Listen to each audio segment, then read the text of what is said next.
وإذ قالت امرأة عمران ربي إني نذرت لك ما في بطني يا عمران مست هانا ባለሽ ጊዜ አለ አላህ እኔ በሆዴ ውስጥ ያለውን ልጅ ላንተ ተሳልኩኝ ስለትን ገባሁኝ ይሄ ልጅ ደግሞ ነፃ ሲሆን ቤትህን ለማገልገል ላንተ ታዛዥ የሆነን ልጅ ላንተ ተስይልሃለሁ ብላ የኢምራን ሚስት ስለትን በገባሽ ጊዜ አለ አላህ ለአንድ እናት አንዲት እህት ለሆነች አንዲት እናት ለሆነች ለመውለድ ላሰበች ማርገዝ ላሰበች እህት እቺ እናት ትልቅ ምሳሌ ነበረች ልክ ልትወልድ ልታረግዝ ስታስብ በሆዷ ልጅ እንዳለ ስታስብ የተናገረችው አንድ ለአላህ Subhanahu Wa Ta'ala ቃል የገባችለት ነገር ነበር እኔ ልጄን ከወለድኩኝ ያንተን የሆነ ልጅ ከሰጠኸኝ ወንድ ልጅ ከሰጠኸኝ ላንተ በስለት አቀርባለሁ አለች ሂማ የሆነ ለኔ እንዲንከባከበኝ እኔን ትልቅ ደረጃ እንዲያደርሰኝ ብላል ነበር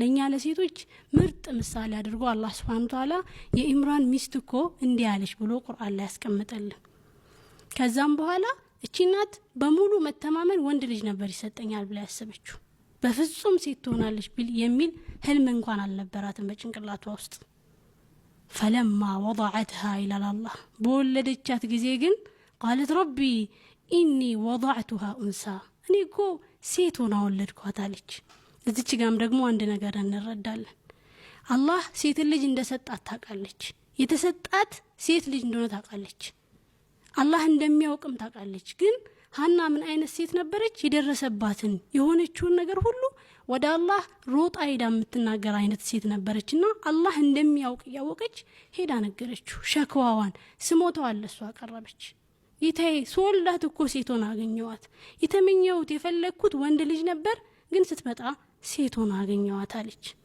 الله ይህን ቃሏን ቁርአን ላይ ያሰፈረ فلما وضعتها قالت ربي اني وضعتها انثى ሴቶና ወለድኳት ሴቶና አገኘዋት والله اعلم بما وضعت وليس الذكر كالانثى اللهم ደግሞ ሴት እንደወለደች ያውቃል የወለደችው ምን እንደሆነ ያውቃል ሙፈሲሮቹ ምን ይላሉ እዚህ ጋር ሴት መሆኗን አላህ Subhanahu Wa Ta'ala ያውቃል ሲል ምንድነው ለማለት የፈለገው ይላሉ መሰላችሁ በፍጹም ወንድ እንደ ሴት አይደለም አላህ Subhanahu Wa Ta'ala የተሰጣት የፈለገችው የተመኘችው ነገር ወንድ ቢሆንም ነገር ግን አላህ Subhanahu Wa Ta'ala ሴትን ሲሰጥ መርየም ከወንድ የተሻለች መሆኗን አላህ ያውቃል ማለት ነው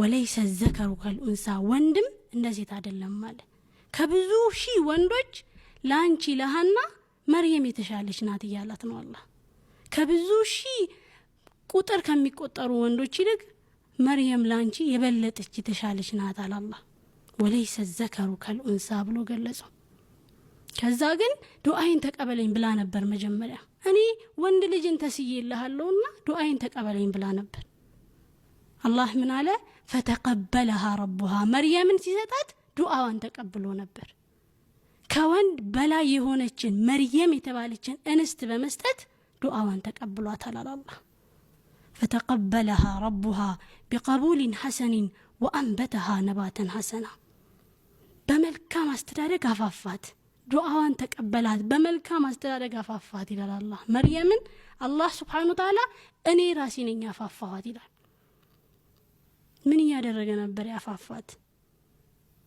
በበጋ የማይገኝ ምግብን በክረምት እየሰጠ በክረምት የማይገኝ ምግብን ደግሞ በጋ ላይ እየሰጠ እየተንከባከበ አፋፋት ይላል አላህ ወከፈለها ዘከሪያ ደግሞ አሳደጋት መርየምን አለይሂ ሰላም አላህ Subhanahu Wa Ta'ala በተለየ አስተዳደግ ነበር ያፋፋት ጥሩን ከብካቤ ያደረገ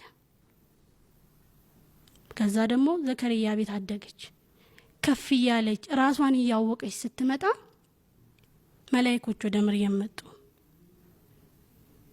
ያ መርየም አሏት ان الله اصطفاك وطهرك واصطفاك على نساء العالمين አንቺ መርየም ሆይ አላህ እኮ አበለጠሽ አላቀሽ አነጻሽ ከዓለማት ሴቶች በሙሉ ደግሞ አብልጦሻል አሏት አላህ Subhanahu Wa Ta'ala ልክ ሃና መርየም አለይሃ ሰላም የስለት ልጅ አይደለች ገና ስትወለድ አላህ Subhanahu Wa Ta'ala አብልጧታል ማለት ይችላል ነበር እንደዛ ግን አላለም አድጋ ትልቅ ሴት ስትሆን ነው መላእክቶች ወደሷ የመጡት። የሆነበት ምክንያት ምንድነው?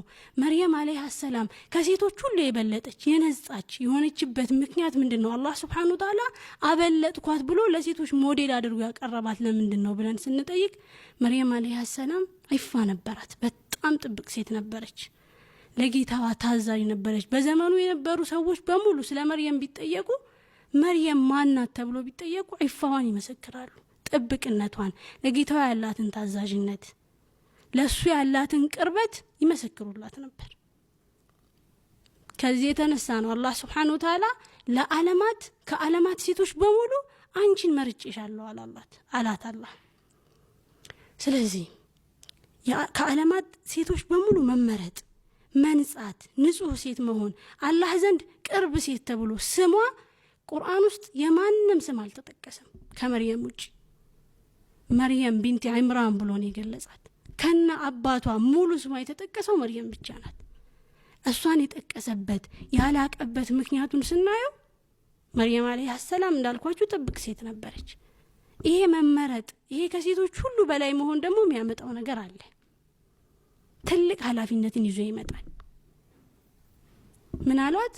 አላህ መርጦሻልና ምን አድርጊ? ያ መርየም ቁኑቲ ለረብኪ ወስጁዲ ወርከዒ መዐ ራኪዒን።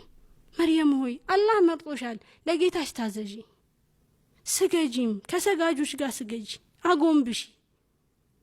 የተመረጥሽው ጥሩ ስለሆንሽ፣ ጥብቅ ስለሆንሽ፣ ንጹህ ስለሆንሽ፣ ለጌታሽ ታዛዥ ስለሆንሽ ነው።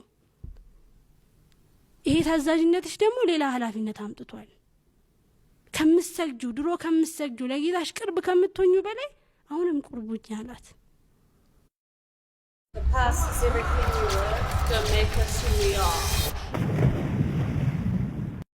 አሁንም ቁርቡኝ አላት።